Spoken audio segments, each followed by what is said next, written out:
Welcome to Soudan Underground Mine. The oldest, richest, deepest mine in Minnesota. Without the signs and buildings, you might never know it's here. 2,000 feet beneath you. A massive network of tunnels burrowing into the earth. The iron ore found inside these tunnels was used to make steel. Without iron, your life and our world would be very different.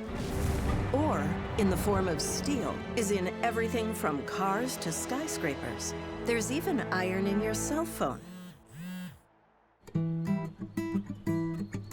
Humans have been mining rocks and minerals on this land for thousands of years. Indigenous people created tools from a very hard rock called chert. At one point, there were even rumors of precious metals, resulting in a brief gold rush in 1865.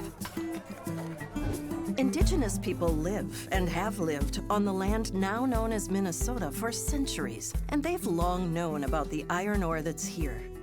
In the 1860s, they shared some with a blacksmith, who in turn shared it with prospectors. Soon, investors were on board, and eventually, company officials had everything they needed to run a mine, except miners. It just so happened that during the late 1800s, Europeans were pouring into America, hungry for jobs and a better life. But the work wasn't easy.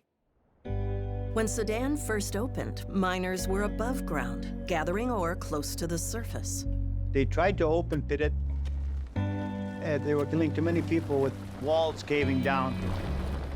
More than 140 miners lost their lives at Soudan, mostly in the early years. When a miner died, word got around of somebody to ring the church bell. It was sad times.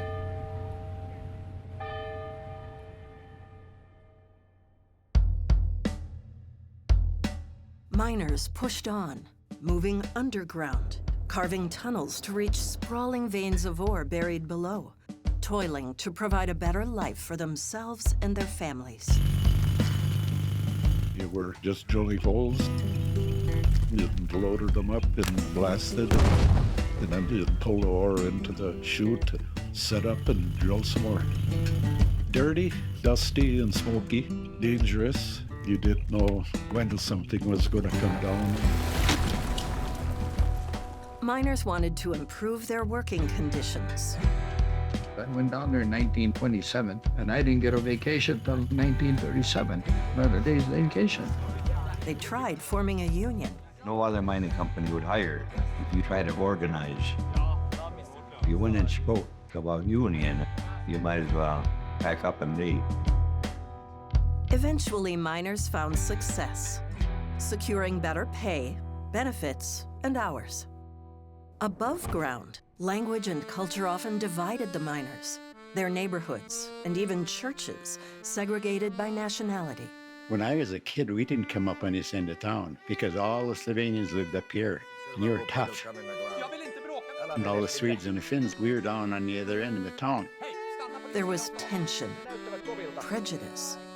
But underground, miners learned to get along. Learn how to talk Slovenian when you work with a Slovenian.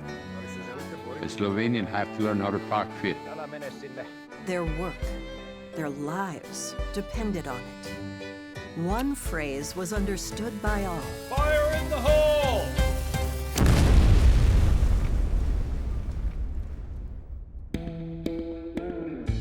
Together they dug the deepest mine in Minnesota, almost half a mile underground, with 54 miles of tunnels.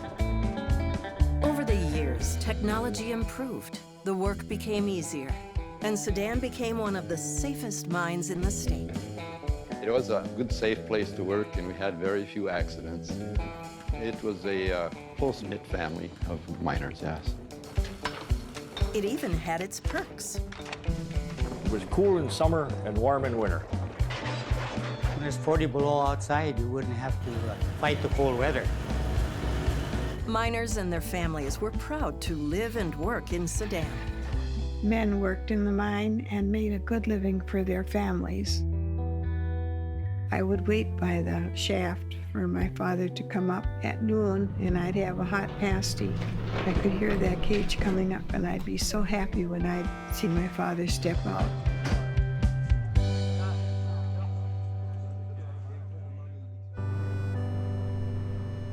By the early 1960s, the mine was no longer profitable. Instead of the rich iron ore found at Soudan, steel producers wanted a processed ore called taconite. To get a ton of taconite out of the ground, $4. To get a ton of hematite out of the mine here, $12 a ton. So it was no more cost effective to keep mining it that way. With new technology, mining companies could gather lower grade ore more quickly, process it more cheaply. There were rumors of it for a while.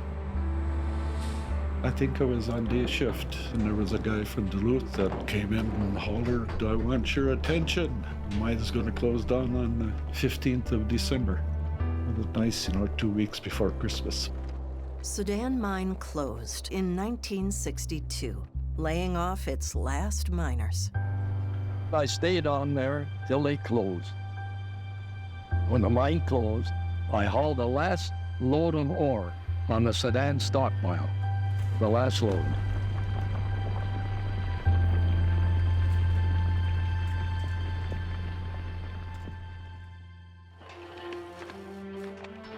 Over 80 years at Soudan, miners extracted more than 17 million tons of iron ore from the earth.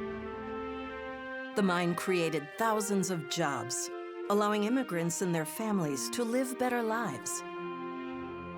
Mining became one of Minnesota's leading industries, boosting our state's economy. Steel from Soudan ore built bridges, railroads, skyscrapers, airplanes and cars across the world, and even helped the Allies win World War II. In 1963, Soudan mine became a state park. 3 years later, it was designated a National Historic Landmark. More recently, it lived a second life as one of the few mines in the world to host a high-energy physics lab. A perfect place for scientists to conduct experiments deep in the ground, away from cosmic radiation. Today, Soudan mine is a reminder of the industry that shaped Minnesota and the people who powered it. As you tour and travel a half mile into the earth, think about the miners who made that descent, extracting iron ore to make things we use every day. That story lives here at Lake Vermilion's Soudan Underground Mine State Park.